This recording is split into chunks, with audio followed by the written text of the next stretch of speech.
Well, good evening, everybody. Welcome to the tank. Tonight's guest is the state director for COS in the state of Rhode Island. Now, he's been enrolled for about 3 years, and while helping to defend and improve our way of life during his tenure, he makes his living as an investigator in the insurance and employment industries. His hobbies include the Constitution, technology, and his favorite food is Italian, but Mexican is a close second. Getting a lot of Italian food lovers on this show, George. Yeah, and I'm one of them. So maybe it's a law of attraction thing. Who knows? I'm telling you. So, folks, please join me in welcoming the COS director, Tony Isabel. Tony, thank you so much for coming on our show tonight. Thank you for having me. I appreciate it. Oh, you're more than welcome. It's our pleasure. So let's dive right in. First question. Can you start out by telling us a little bit about what a state director does and where is your state in the resolution process, please? My main responsibilities are to guide the other volunteers to help educate the people of Rhode Island about the U.S. Constitution, Article 5 specifically, and in doing so, the Convention of States Action Project. We're currently trying to get a sponsor, is where we are for this upcoming session. So when you say a sponsor, you're talking about somebody in the legislature that's going to get behind this and put on a full court press for you. Yeah, absolutely. We actually had a sponsor in 2020, and it was assigned to a committee hearing, and then COVID hit, and it died in committee. And then to make matters worse, the following year, our sponsor was elected Speaker of the House. And speakers traditionally don't introduce their own legislation. So we've been searching for a sponsor since then. It'll go to a committee hearing if we can get a sponsor. The House won't stop it. They've agreed to let it go forward for a public hearing. It's just a matter of getting somebody to do that, and that's difficult in this state. Got it. Okay. So beside that, what's the biggest challenge that you face in your role, and how are you addressing that? There are really two main challenges. The first is overcoming the objections from the legislators about a runaway convention. I'm not sure where they get their facts. They don't share that with us. They just say, we know there could be a runaway convention and we don't want anything to do with this. And that's on both sides of the aisle, actually. I wouldn't have expected it from a conservative legislator, but they're saying the same thing. So wherever they're getting the information from, I'm not entirely sure, but we can't get past that with them. And that's really the big thing. The second is recruiting more volunteers, because certainly more volunteers could put a press on the legislators and help them at least sit down and learn about the process and the myth of the runaway convention from another source. Because if they're legislators, at the very least, they should be listening to multiple sources before they make their opinion. And they certainly haven't heard from our side. Okay. All right. Tony, what's the current process that you guys have in place for recruiting? Like what's the? I don't know that we've asked this of really.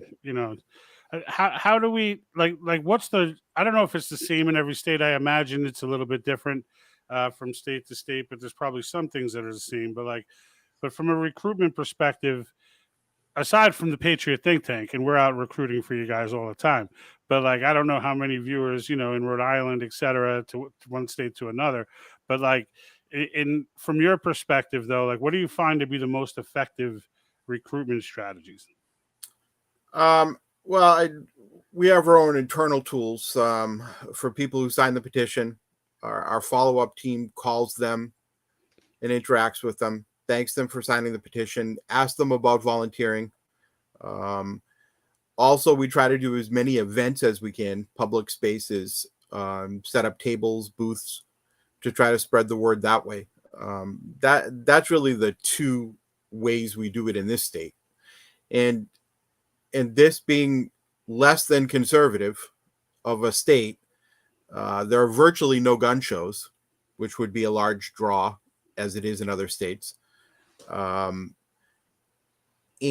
we often get hung up with whoever the host of the event is when we're trying to get in to say, well, we don't do political. And it's a long process to explain to them that we're educational and not political. Right. Sometimes that works and sometimes it doesn't. We actually have 3 events coming up, though, in the next month. So we're excited about that. Excellent. Do you want to give a shout out to those events, maybe in case anyone's watching from the Rhode Island area? Sure. We have Constitution Day on the 17th. It worked out that we could have it on the actual day of Constitution Day. We're going to do that at the Warwick Public Library, which will not mean anything to you, I'm sure, but hopefully somebody in Rhode Island it will. We've got a booth at Settlers Day, which is at a sportsman's club that they have activities once a year on their original founding of the sportsman's club. And we had a good turnout last year at that. A lot of people from the whole general area, even from other states, who hadn't heard of Convention of States. So that was a good opportunity. So we're looking forward to going back to that. That's on the 24th and the 25th of September in Manville, Rhode Island.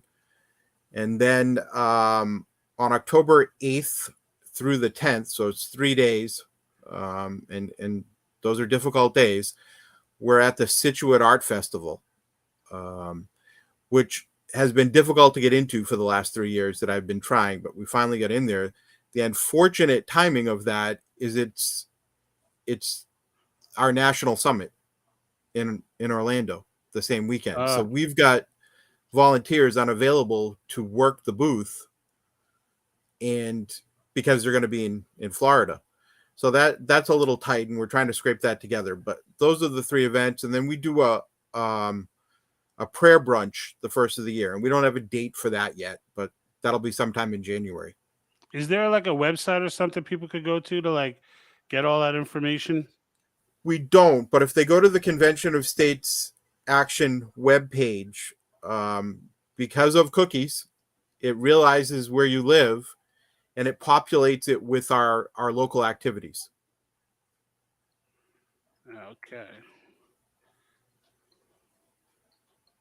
I'm just typing this out. Go ahead, Jack. You can continue. I'm just typing this out. I'm going to put it on a ticker. Also, Sure, if I can say real quick, we also do a weekly call where we talk to people who've signed the petition but haven't followed Convention of States closely. I update them on all things, events, questions about the Constitution, whatever really that comes up. As long as it relates to the Constitution and Convention of States action as a whole. And I do that every Tuesday night. Typically, we're only sending information out to our petition signers by text and or email.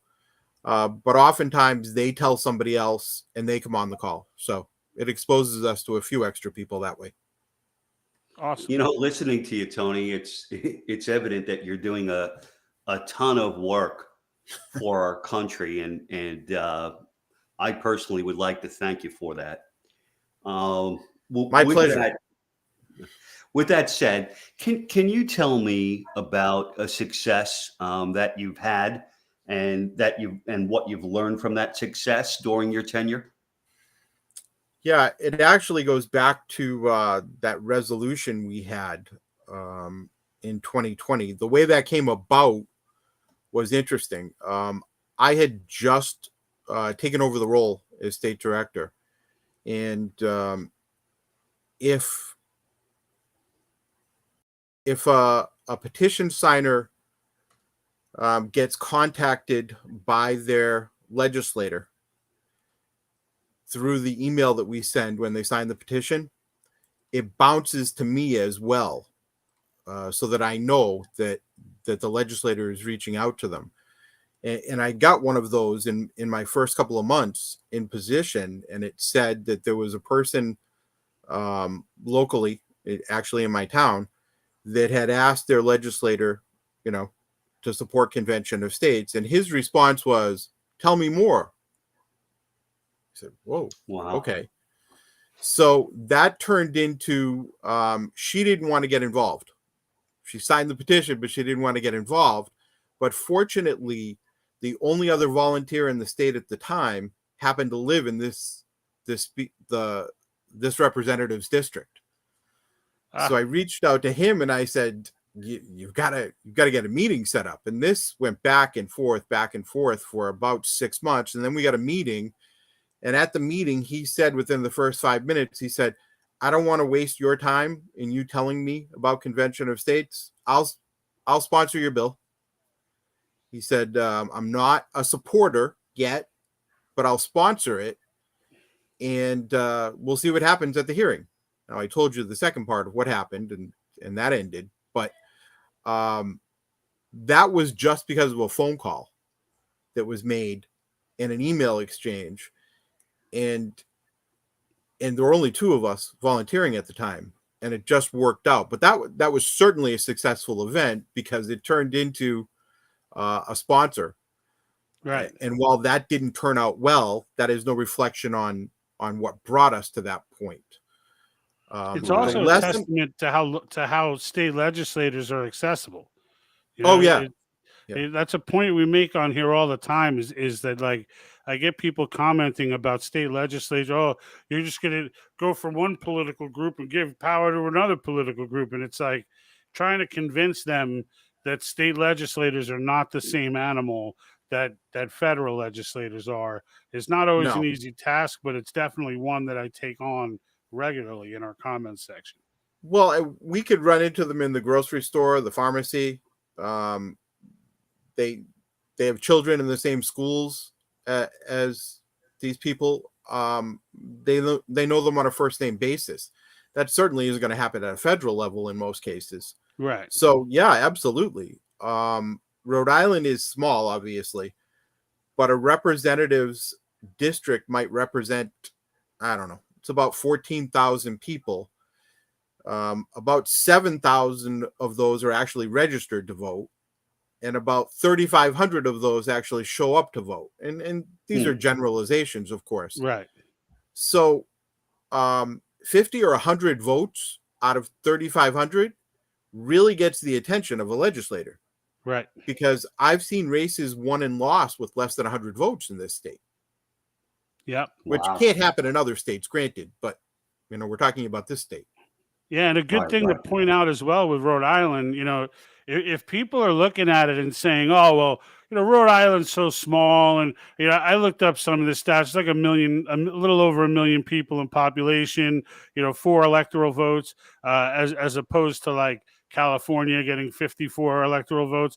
But in the end, here what's cool about it, and I think it's something that doesn't get talked about enough. It gets talked about. I definitely hear Mark Meckler talking about it and COS folks, but I think outside the normal circles is that Rhode Island, as far as convention of states is concerned, is just as big as California, New York, and everywhere else. Because in the end, it's one vote, and so with everybody getting that one vote, the small states have the same representation in this matter as the large ones do. No? Yeah, without a doubt. And you know what? It's relative. We have about 4,100 petition signers in this state. Now, there are other states that would laugh at that and say, we have districts that big. Right. But it's relative to the size of the state. And when I came on as state director, and this is no reflection on me whatsoever, we had about 2,000. So we've doubled in 3 years. Now, that's not through my doing, and I don't mean to imply that at all, but there is major growth is my point. So more people are learning about it, and more people are saying the same thing repeatedly. Why don't I know about you? Well, I don't know why you don't know. I can't prove a negative, but we're here. So it comes down to advertising in one way or another, whether it be at an event or you telling your friends and relatives and things like that. The people in the state know that I have a joke that I've been asking for a billboard since I became state director, and I'm not getting my billboard unless I pay for it myself. But I keep asking because someday, for some reason they read billboards in this state. Yeah. That's part of why we focus so much on the channel about it. Like, so when we started focusing on this, I mean, we had from a follower perspective, maybe, 200 or so YouTube followers, maybe, 500 or 600 Facebook followers. But, a year later, we're over 6,000 Facebook followers. We're well over 1,000. And now it's starting to climb and gain momentum. And it's actually gone international at that point. About 20% of our following is international, which I found interesting. And that's across both YouTube and Facebook are that way. And it was interesting to me that because we get a lot of comments internationally where you'd be surprised how many people outside the country, understand that if there's a method, they're interested because they're hearing there's a method for the United States to fight back in this thing, because they know we're all in the same boat from the globalist perspective. And if they see the United States having some way to fight back, they are keenly aware that if the U.S. fights back and wins, that whole globalist game is over. So, there's a good amount of international folks now who are dialing in and commenting and such for that reason, because they're feeling, they're feeling the U.S. is, like we say it all the time, save the U.S., save the world, and that's, absolutely. I firmly believe that, without us, any globalist structure is done. So if we get our money in order with fiscal restraints, we get the dinosaurs out and all the high-end players with term limits, and we cut back the reach of the federal government, those three issues, they may not have intended initially to be, globalist fighting, initiatives, but in the end, they serve that purpose because of all of the things the globalists require. The main one is an all-powerful central government in the United States. And if they don't have that, they can't move forward. They require they require our submission. Yeah, that's exactly. Hey, Tony. Mm-hmm. I have one last question for you, please. Is there anything in particular that you'd like to share with your fellow COS members or just our audience at large? I think it's important that we teach people about the Constitution. We have a number of people out there that refer to it as that old document or that old piece of paper. And they're not teaching it in the schools. We know that. Somewhere along the line, parents stopped teaching it to their children.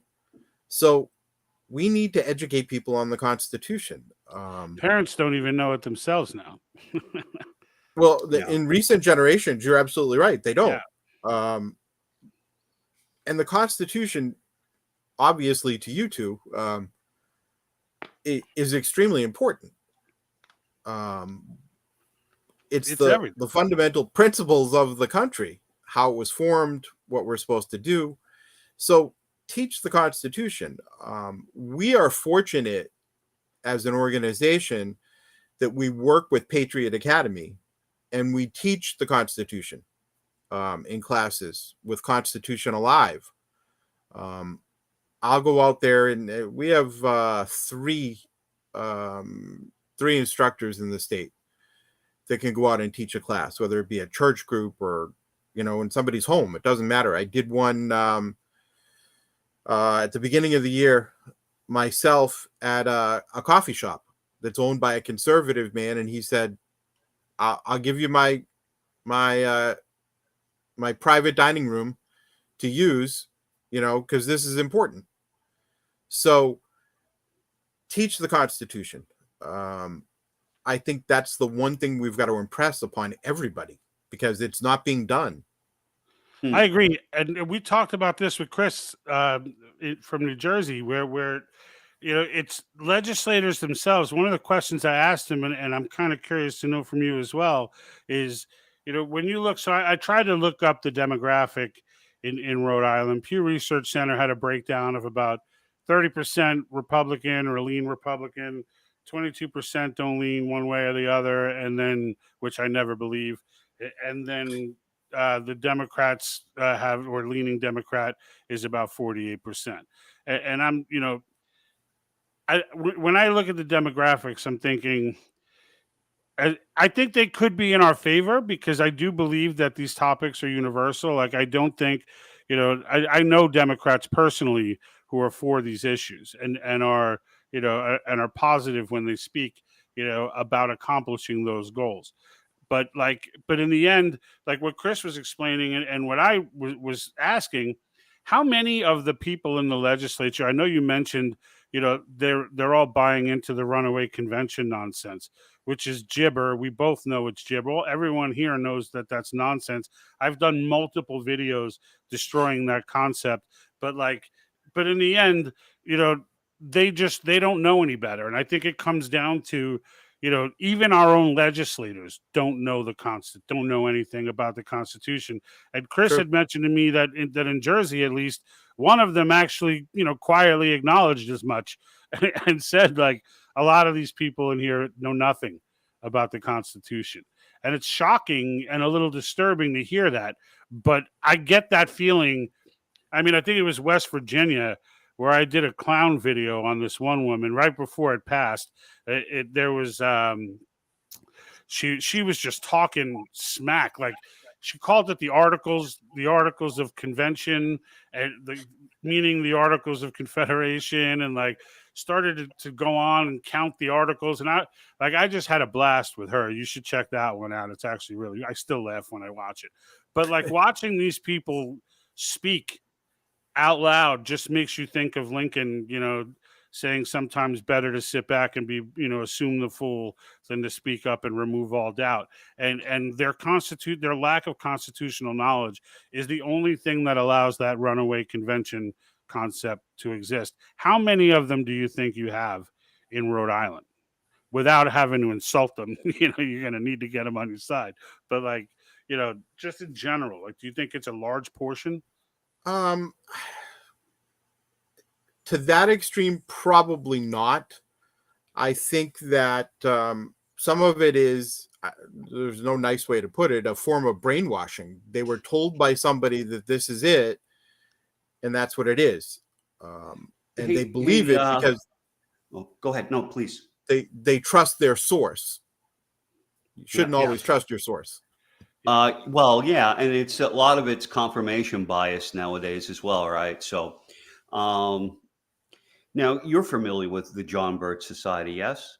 Yes. Yeah, and so I would suspect that a fair amount of the conservatives up in your area, they've received information from the John Birch Society. Their focus has really been on going, approaching the conservatives all of these years and teaching about the Constitution, but then they seem to weave in that one little piece about how Article 5 was, created from the devil. And so I was just curious if you were familiar with them, because they're the major influence or negative influence as it relates to conservatives. Yeah, I'm not seeing a lot of them specifically, although I am aware of them. It seems to be that the problem, the root of the problem in Rhode Island has been an organization called COS. Oh, I've been reading the about petition them. creators. Yeah, that's who looks like is they have everybody in their email chain apparently, because I've had a couple of legislators separately say to me, "Well, I got an email from," and they said, May as well have gotten it from Soros himself, no? Well, yeah, exactly. And I said, "Well, that's great. It's good to have a bunch of different viewpoints, but how about you listen to," and I mentioned certainly Robert Nadelson. They said, no, they have no reason to lie to me. What? Wait, huh? Right? I don't understand that. Shouldn't you want multiple perspectives? everybody has a reason to lie. Whether they do or not, it's another Indeed. story. But everyone's got a reason to lie, and everyone's got an axe to grind. And that guy is just basically, it's kind of like being on a sales call and saying, well, I need to check with my wife first, right? Meanwhile, he makes all the decisions. And come on, it's an excuse. I was invited to speak at a conservative caucus in state. And I was told, oh, there'll be a representative there. And I said, okay. Said, so if you two want to speak together, that's fine with me. And I said, well, we'll talk about it before it starts and see what happens. And the first words out of his mouth was, don't talk to me. I've already made up my mind. You guys could rewrite the entire Constitution. I don't want any part of it. And I said, fine, thank you. How are you today? I mean, that's how he started the conversation with me. He didn't even introduce himself. This is, people like that, and I talk about this a lot too on the different programs we do, is like, I feel like everyone who now believes, who now understands and has done the reading and understands where the founders stood on this and understands the process, like, you don't get to that point without some point listening to this runaway convention piece. Like in everyone's very beginning, like first you have that moment where you're like, if you're someone like me who was fairly well versed in the Constitution, I don't have it memorized, but I knew the articles. I understood, I understood the Bill of Rights and the amendments and such, and I just overlooked the second clause of Article 5. Like I just, for whatever reason. So if you're in my shoes, most of us did. Yeah, if you're in my shoes, then you just get embarrassed, but then you get past that, and now you're like excited, but then someone tells you about runaway convention, and now you start to question it. And now you have that moment where you're like, all right, because I don't know any better, because I didn't, now I have to go down that path and listen and learn. And I listened to the Publius Huldas and the John Birch doo-doos and the rest of these people out there with their small time articles and blogs that they do, and I listened to them all and read them, and at one point was somewhat convinced, but I had not yet listened fully to the other side of the argument. And when I did, Convention of States Action was a part of the Convention of States University, was a part of what I went through, along with listening. Like my process is kind of, I'll read something and then I go off on a million tangents, because as I'm reading, there'll be a link, to source something. And now I want to read the source. And then it's like, so now I'm reading the source, but I never finished the first article, but the source has a source. So now I go into that. But like eventually I get back around and get everything read. But like after going through all that and realizing, I listened to the arguments for, I listened to the arguments against, it became very evident. Like, that's the thing. It's not even like, you don't have to use your imagination to understand that the runaway theory is nonsense. That like how impossible it is, and John Birch Society of all organizations, like, I don't know if you got a chance to watch the one I did with Scalia, but like John Birch Society did that video beating up COS Action for selectively clipping things from Scalia in a 79 public town hall or town forum, I think it was. I forget what they exactly called it, but in the I used a clip of it in the intro, and they accused COS of being deceptive, but in the end, in that very video, they did the very same thing they were accusing COS of, and could not demonstrate COS was doing it. So they got all tied up on oh, well, he said this, but they don't even call it a convention of states. Like they got really tied up on the words convention of states, and meanwhile they play clips of COS members saying it's a convention for proposing amendments, and then go back and say, see, nowhere in the Constitution does it say convention of states. What it says is a convention for proposing amendments. And like in my video, I stopped it there and was like, whoa, wait a minute. Where did I hear that before? And then I replayed the stuff they put on earlier. And like it goes on like that through the whole video. It's just crazy. And then they selectively grab that clip of him saying, whoa, not a convention. Who knows what'll come of that? When he was specifically answering a question by someone who was saying people would want to overturn the Second Amendment or change the Second Amendment, and he was saying not by convention, because that he wouldn't want the convention to be a part of a Second Amendment debate. One of the problems with people in general is that they don't want to take the time to research. They want it in a 30-second clip, and that's their source, and then they're done. Yep. So unless we got to create 30-second clips, Tony. That's what we got to do. That's it.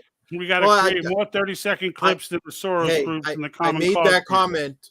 I made that comment on your YouTube page. I said maybe you ought to try YouTube Shorts, because the attention span of people has got smaller and smaller as time has gone on, I'm afraid. Well, the other part of it too is, fear sells, right? And so their message is one of fear, and yours is one of hope, right? And so if people will gravitate and retain that message of fear far more than anything else.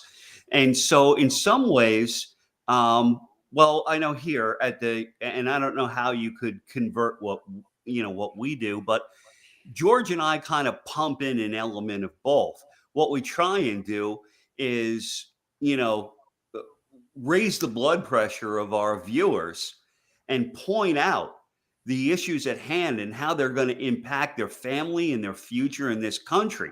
So we pump that level of fear, but not to the end of doing it for a publicity standpoint, but to get them incited enough to then hear our message, because that fear will far outweigh, they'll pick up on that. And that kind of opens the door and gives us that opportunity to share our message in a more meaningful way, which extends beyond that 30-second time span and, the attention span that, very few people have, or the short attention span that many people have, sometimes myself included. Yeah, but there are people. There are people out there who look. You look at the Jordan Petersons. You look at the Rogan, and there's others. I mean, they're not everybody's as big as Peterson and Rogan, but there are people. Those guys have audiences, and they don't do short. They don't do short material. So no, but they're out there. We just got to reach them, and we got to make sure that we got to make sure we're getting distributed. And I tell this to our base all the time, like when it comes to understand the way the algorithms work on these platforms. So when Convention of States Action puts out a video, or we put out a video at promoting Convention of States, there are things that the audience can do to help distribute that and work these algorithms. And one of those things is commenting, and the other is reacting. So the algorithm picks up on both of those things, and the trick and sharing, but really it's the reacting and the commenting and doing it early, because like early in the video's release, because they almost make the decision, and I've kind of been trying to follow this so I can learn a little bit about how this stuff works. Now, there's an element of shadow banning out there too that you can never prove, but you just kind of know when your statistics get all wacky that something's going on. But like for the videos we have, I mean, the more theatrical videos tend to go a little bit crazier, because those videos are, they're never more than 3 minutes. They're always 3 to 3.5 minutes. There's some music in there. There's, the clips are very carefully selected to tell the story we want to tell. And what it means is that's shareable. So like when something's quick, people are much more inclined to share it than they are, then they're going to share a 2-hour debate or an hour debate right on a given topic.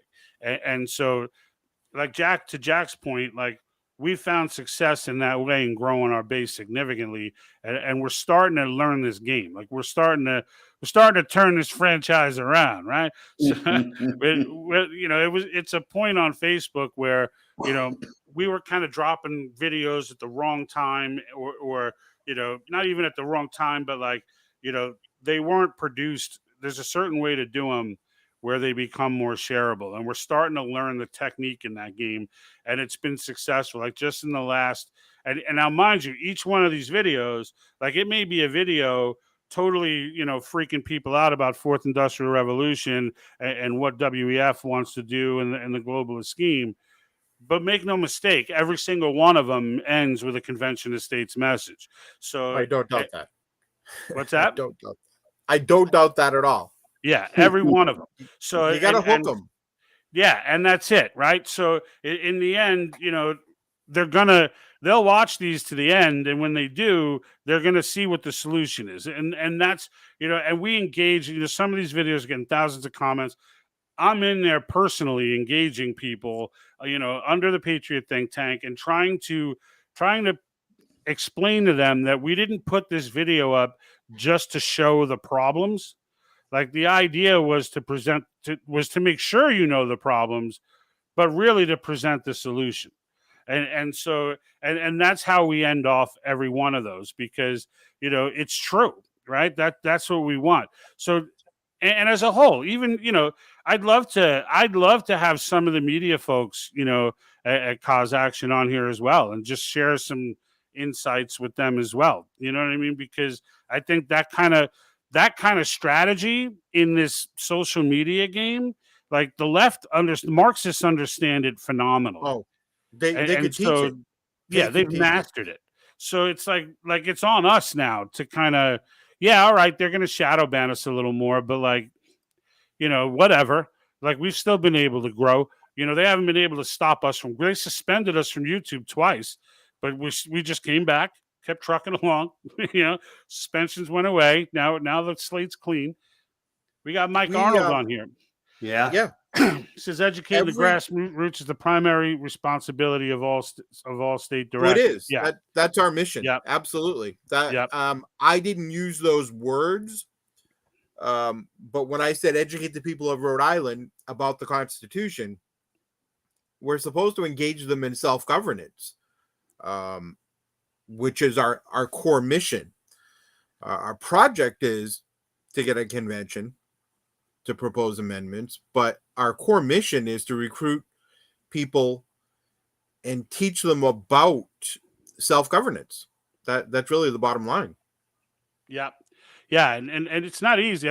Again, you learn, because we do the same thing, right? On our end, we're doing the same thing. We're trying, we're engaging all these people online and trying to, like more so, I guess we took the social media warrior and are kind of taking it to an army type of deal.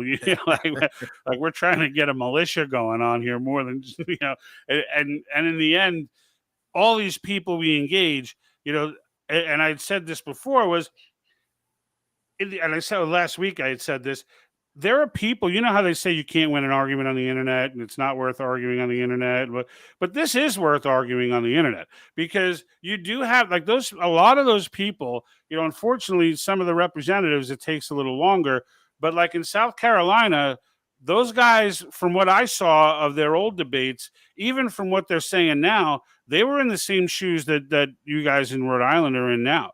Like a lot of those guys turn around and said afterwards, as they were passing it, like the guys who were the heaviest proponents of it were saying, look, I had to study my way to supporting this. Like I didn't support this originally, and another guy said, I read my way into supporting this.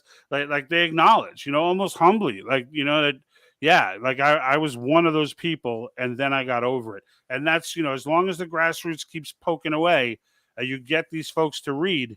That's what got those folks to turn around, and that's where your success will be as well.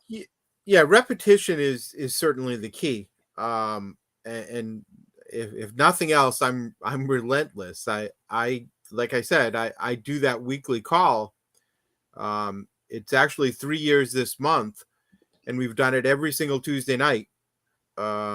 Sometimes there's nobody on the call, I'm there Call because us. somebody We'll be might. on the call. Give us a call. We'll be on the call. We'll get on there with you. I'll make it a Tony. point to be on the call. Hey, Tony. Yes. So George brought up a point, and I think it's worth throwing this out there for you, or I know that Mike Arnold's listening, or any other cause members. But you might want to consider what George said and bubble it up with to the folks that are involved with social media. So what I mean is that what George said was that the algorithms pick up on commenting and likes. Now I go to the cause videos on YouTube, and sometimes I'm only one of 3 people that leave a comment, right? And click the like button. But you have millions of members out there. And I would imagine that out of that, if we can even distill it down to a couple of thousand core people around the country to say, hey, we're going to release a video, and we need everybody in this core group to sign up and get so that they get a notification. And then when they get the notification, they need to just go right in, click the like button, and put, hey, I'm behind you. Even if it's just like checking in from Oregon, or like something like that. But wherever, if you guys could put that team together, the distribution of your videos would increase dramatically. Now, I know that's not your role, but I'm listening to you speak. I'm listening to George speak, and all. It's everybody's role. So. What we want to do too, we're in a fortunate position where we've had the opportunity to speak with a few state directors, and we have about another dozen that are lined up. And as we gain their insights from the various states, then we're hoping that we can share back with your organization. One of the things, and I don't remember which director it was, but I'm curious to know if you have any type of an effort that's geared toward having folks attend church services, getting a hold of the pastor or the priest or what have you, and having an in-depth conversation, seeing if you could get them behind it, and then, kicking it off with them to have some kind of a conversation. Because especially in Rhode Island, where the communities are much smaller and the amount of people are much smaller, and being that it's in the Northeast, I would have to imagine that people that attend church, or you probably have a higher percentage of people that attend church as you do in some other states. And if you can, garner their support, like you said, it only takes 40 or 50 votes to swing a particular district, right? And people will pay attention to that. So I don't want to keep on droning on, but let me ask you, do you have a specific church directed mission, so to speak? No, but it is something that as a small team, we're focusing on. We have a couple of people that are active in their churches, and they're trying to work it that way. Like I said, we had a prayer brunch last year. We're planning another one this year. We anticipated at that prayer brunch we did last year to be 35 or 40 people. That was our goal. It was the day after New Year's. Come on. And we doubled. We had 81 people show up. And they had to pay to come because it was a brunch. So they didn't just come. They paid to be there. And with that type of a turnout, we said, okay, this is an untapped market in the sense of nobody's talking politics in churches anymore because they've been told they can't somehow, which all 3 of us know that's not entirely true. Right. They can talk politics. They just can't promote candidates. So, but there's no candidate being promoted. Right, and neither can we. So we're all in the same boat. Hey, Tony, I'd like to volunteer to do something, but I would need your help and your team's help. So if you would have your team get together a list, visit the various church websites and get the pastor's name and his email address, I could put together a video that would be geared toward the people of Rhode Island and specifically those of faith, and then send that link to that video out to them, and within the end of the video reference your contact information. Yeah, that sounds great. Absolutely. All right. If you could get me that information, I'll once I get it, I'll put together the video. That sounds good. Yeah, I'll start working on that.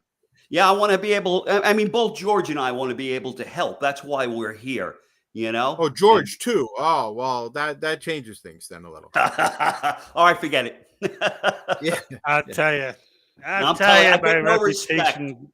Yeah, he's never heard that before. I thought he was going into Rodney Dangerfield for a minute.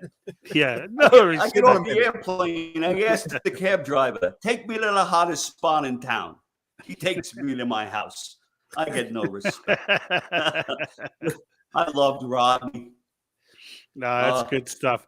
But yeah, I mean, anything that we Yeah. can do to, and really that this message wanna help. goes out to cause anyone, even beyond cause action. If there's just, if there are just local people who want to fight and want to, I mean, my recommendation would be to join cause action. It would make no sense not to.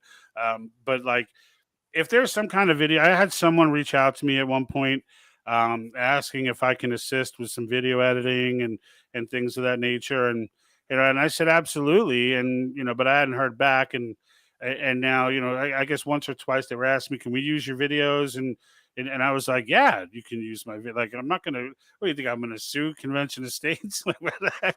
Like, what are you, crazy? Like, you're the reason I'm making these things. So like in the end, like if anyone ever wants to use material that we have out there or anything like that, I don't know, to the legal division of COS, if you guys need me to waive something or whatever, I have no issue with you, utilizing anything. Check with your state director. That's our disclaimer. There we go. What's that? Yeah, I absolutely. said, check with your state director. That's our disclaimer. Yeah, you're off the hook. Now it's my problem. Absolutely. Yeah, now it's yours. And, Run it up the flagpole. Fortunately, we have a lot of autonomy at a state level, so we can get ourselves in trouble without any help. Thank you. Yeah, but yeah, I mean, I've learned over time that like this is one of the reasons I didn't really take a formal position, because in the People's Republic of California, I know how difficult that job is, and I would still do it if I were not doing this. But like, I just felt like our impact on it would be more fruitful if we were, and it's not that the good people here aren't fighting either. We've got Michelle who reached out to us right away over here in Riverside County, and and they, I went to an event with them. It was a handwritten letter signing party and whatnot. So they're taking action here too. I just felt like from my role, since we have the channel, it would be better to kind of take it out on a national level and try and impact, some of the ways, try and impact some of the states that are right on the fringe, that are about to close. And your help is amazing, because this is another resource, and we have to take advantage of networking. Yeah. I always thought you were in an undisclosed location, because if the government knew where you were out there, they'd come and get you. Yeah, there's already a potential accident that might befall me or something. Like, I was already in that status, so I figured, what the hell, I may as well. Good to be special. Now I'll just go out and announce it, like, so to everybody out there. All right, let's see if this video could end up being the most watched video we ever have if something happens to me. I am not depressed. I have no suicidal thoughts or tendencies. I look both ways every single time I cross the street. That regardless, I always wait at every corner just to make sure, extra sure, that no vehicles are driving by at any speeds that are dangerous to my health. So I am incredibly cautious about my person. So if something untowardly should happen to me, just know that It's either George Soros or it's your wife. it's the One of the Illuminati. two. It's either the Soros Illuminati. or your wife. Yeah, You should start wearing a I body froze on cam. I froze on the screen, George. I don't know if you noticed. What's that? I froze. I thought Yeah, you I were see that. praying for a successul, video. I started out that way, but when I lifted my head, I noticed I was still in prayer. Oh, that's awesome. Well, some prayers are longer than others. That's fine. Yes. Yeah. Well, I mean, look, you guys in Rhode Island, you definitely with the mix of people there. I mean, I feel like it's just going to take a spark to really kind of get the momentum going and get and get those people boosted up. Because when I see numbers like 30% Republican, 22% no, having no affiliation, and 48% Democrat, I'm thinking you probably got the same 30 to 40% Marxist that everybhere else has. Somewhere around 30% of the Democratic Party there is likely the Marxist do-to-dos. Most of them are probably in office, because that's what they do. They stay active in that way and try to take office. But like it still gives you a good number of people that can be persuaded. And it's like if you hear that person, convincing somebody on the sly of any issue, turning somebody around, that's a person you want to. That's a person you need on your side, right? Those Absolutely. swayers, right? Those influencers. Those are the people you need on your side.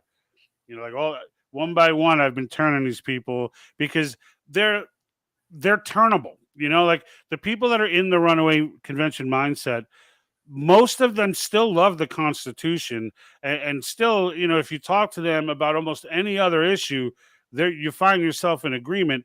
They just don't understand it, and all they've ever been presented was, the Publius Hulda do so stuff. So like if we get like when I give these people and I explain to them, no, that's not why, they'll say it says nowhere in there that this was designed to restrain the power of the federal government. And then I'll be like, really? Okay. What if I were able to show you one of our founders who was one of the most adamant about it? What if I could show you a direct quote from him explaining that very point, that's why it's in there? Would that sway you? And they were like, well, let me see it. So I'll go, what is it? I think this one was June 11th, right? The violence quote to it might be September 15th. I don't remember, but I'll send them the Mason quote saying, about how we want to, how it's done to avoid, we don't want to leave it to chance and violence, right? We want to have a proper way to amend the Constitution without leaving it to chance and violence, and a few others that will line up. From Madison's notes, from Federalist Papers, there's a few places you can grab it from. And I'll go through the trouble of collecting it all, sending it to them, explaining to them how to find it. Like, go Control F, hit this, and it'll take you right to the quote. When they read it and when they go through it, they're like, oh, that's interesting. Tell me more. And now I've got them, now I know I have a rational person. And before we're done, many paragraphs and internet back and forth later, we've got another one. We've got someone signing the petition and engaged in wanting to, and I don't follow up with them all throughout. There's too many of them to do that with, but once I get them from saying they're going to change the whole Constitution to turning around and heading to the website to click the sign the petition link. It has to be one at a time. Unfortunately, right. There's no way. I mean, we've done a lot as an organization nationally. We're starting to advertise on national media, Newsmax, The Blaze, Epic Times. So we're getting out there, and we're seeing that that's working, because when they sign the petition, they have to put, well, they don't have to, but they're asked to put what their referral is. Right. Which, by the way, we're not on that list, just to say. I'm just throwing it out there for, I don't know, maybe, Buck Beckler might be watching or something. Maybe just say, maybe throw us in there. Yeah. Well, Go ahead. We'll let them know. We'll tell them that we're other right now. Yeah. Hey, I'm other. Yeah. I have a weekly call. And I can't even get my name on there. That guy. Yeah, whatever. I got a guy. I got I a don't guy. He even does care this about convention it. estates thing. I never worry. I don't think I use my referral link at all, honestly. I don't. I We just we send don't them. formally have one, but like I've been told that you guys can see when it like what website it comes from, I guess. But like our website was built. It's not built in WordPress, so we did it kind of basic because we weren't sure at the time how complicated this thing was going to get. So I don't think I have the ability because it used to be in WordPress. You can code, you copy this code, you paste it in, and it becomes like a tracker key, Right. so that like you can how many times people click that button or whatever you can know. But like I don't think we have that ability with this basic stuff, and I keep delaying the whole migrating to WordPress thing because it's Well, complicated. but I don't even think it has to be that technical for you. If you create your own short link, your Bitly link, that'll track it for you. Yeah, we have a link on our website, so that's where I send everyone to. So I send everyone to our website because the patriotthinktank.com/COS is the link I send them to. And on that link, as soon as you get to it, the first thing you see is a sign the petition link. And then there's like a PragerU video there and then it breaks down the different states and where they're at in the process and that sort of thing. So with links to the resolutions and stuff. But then everything else we refer them to COS. So like and that's because after that I don't and we have some blog articles on there too. So I was writing some blog articles for a little while that are good. But that link, that's how because I heard that you guys were able to see that it came from Patriot Think Tank, and I want to know, but I don't have a way to look at it. Like you guys have a way to look at it as to where the traffic comes from, but I don't. So that's what that little tracker would do for me is like tell me how many times someone's hitting that button and filling out, Well, that's what I'm saying. And instead of you using a regular URL, create a bit.ly or a short link and embed the Convention of States Action website in there. And every time somebody clicks on that, not only will it take them to the same place that it's taking them now, but you'll see a tracking of all of your activity through your bit.ly link. See, there's one problem with that. I don't know what the heck that is. But I think Easy enough. I think the Bitly link though, what you're talking about, maybe I just didn't know the name of it. I think that's what we're not able to put in because it's a basic web page developer. Like it's oh no, you can put that anywhere. You can. Yeah. Okay. Absolutely. It's code, is it not? Is it not like pasting code in? It's not even that complicated. It's embedding a hyperlink. That's what it comes down to. So it'd be like if you had a Word document, for example, and you wanted to put a link in to your website, that's essentially all you're doing with a bit.ly link. It's easy. We can talk through it outside of here. Yeah. Okay. I'd be more than happy to explain it. I would definitely like to hear more about it because that is something that I would like to gain some insight as to, just how effective it's been so that I know if there's an event that took place, if we did something or something went down, and then I see a spike in that number. All right, that's something we want to do again, and like, or, I see no movement in that number and be like, all right, maybe that's not what maybe we need to go in a different direction, but at least give me the insight to know what's working and what's not. And that's, I mean, I know for a fact that we've driven over this last year and a half, a crap ton of people over to COS.com to sign the petition. What kills me is I don't know exactly how many. Like, has it been a massive amount, or has it just been a good, solid, big number? Like I don't really know. Well, George, if you remember last week, and this is my fault because I was supposed to document this as a reminder in an email to Mike Arnold, but he has either direct access or a source that has that access that can pull those statistics.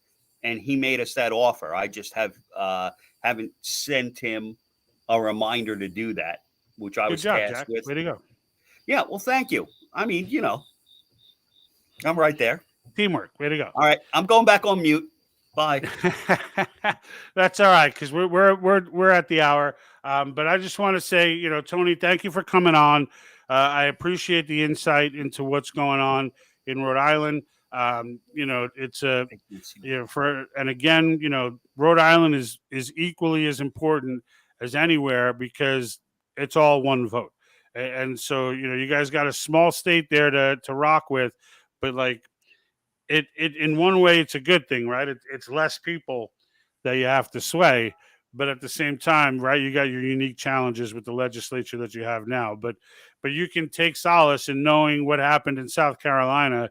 Their legislature was the same as yours when it came to Republicans being, a conservative-minded, constitution-loving people, not buying in because they're afraid, learning, right? Because the grassroots kept pounding and pounding and pounding, and eventually they started opening their ears to the other side of the argument, and eventually they came around. So we're hoping for those things to pop off in Rhode Island as well.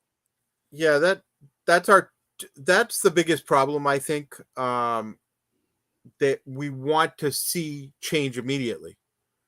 And it's a slow process sometimes. If I hadn't had the encouragement that I had my first year, I probably would have said, why am I here? Well, I did actually say that, but I might have left because nothing was happening. I couldn't even get volunteers. There were just two of us for the first 7 months. And how many now? I want to say we have 20. Okay, 20. Well, that's not volunteers. 20 volunteers. Okay. And yeah, and percentage-wise, that's a pretty big increase. Right. No, percentage-wise, that's a huge increase. So now, like, what we need is for those 20 to do the same thing that you guys did, right? And blow that number up one more time, and kind of like everybody be responsible for 2 people, right? And like, well, just right, in 2 people, and like let that grow. The issue becomes in any organization, though, that you may have 20 people, X amount of people, but not all of them are active all the time. You got this, Tony. I have 110% faith in you that you will grow this thing like a beast. So you gotta have it on your vision board. You gotta be ready to, you gotta see it. You gotta see that pass. Look at that small arena. Right now, there's 20 of you. So let's say like a Knights of Columbus, maybe full of people would be the vision. Once we take the photo of that, you hang it up, put it next to, what's the major arena in Rhode Island? Well, it's up for debate right now because Dunkin' Donuts pulled out. So it's unnamed. Donuts. Oh, for the name of the arena? Oh, yeah. Dunkin' Donuts didn't renew their contract. And what was it named before that? We don't know. Just the Providence Civic Center. The Providence. So we go from Knights of Columbus, we go to the Providence Civic Center. Now that's your next vision board, man. And we just keep using the Lord's universe to grow that mission. I have all the faith in the world. So, but thank you for coming on. We do appreciate you. We'll chat a little bit after, and maybe go over some of that other stuff. But again, I do appreciate it. Jack, did you have anything to close out with? No, just a reminder on that note that I'm ready, willing, and able to put together that video for the pastors and priests in Rhode Island. I will start working on that right away, actually. Okay, cool. Perfect. Thank you, Tony. Hey, Tony, it was a pleasure to have you on the show. Thank you very much for having me. I appreciate it. It's our pleasure, really. We're glad you're here. Excellent. All right, on that note, folks, until next week, we're out. And like that,